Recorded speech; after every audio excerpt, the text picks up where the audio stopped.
Allez, c'est parti. Hop. Donc bonjour à tous. Alors, comment arrêter le mois de février ou les mois, hein, les autres mois à 30 ou à 31? C'est tout simple. J'ai enlevé tes formules. Voilà, je l'ai vidé. Et là, j'en ai laissé que 4 de formules. Alors, on a une année ici. Donc, en premier lieu, en premier jour, la date, c'est l'année, le mois et le jour 1. Pareil, ici, alors j'enlève ça. Pareil ici. L'année, le mois, le premier jour. C'est ensuite qu'il va falloir modifier. Toi, tu avais mis C5 plus 1, C5 plus 2, etc., etc., etc.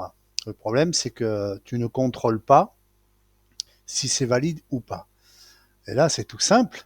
Hein. Au lieu de faire C5 plus 1, moi, je vais utiliser l'indexation par la fonction colonne A1.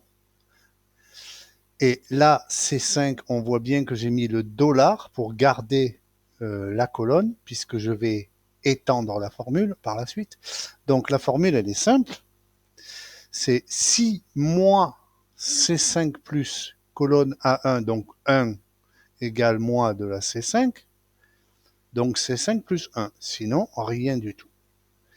Et là, ensuite, je prends le petit coin et j'agrandis jusqu'à AG. Voilà ce qui se passe. Ça s'arrête au 28. Et là, je fais pareil. Si moi, C8 plus ligne A1, le colonne A1, pardon, donc égale moins C8, donc C8 plus 1, sinon rien du tout. Et là, j'envoie la patate jusqu'au même endroit. C'est tout automatique. Voilà. Il n'y a pas cherché à midi 14h. Hein.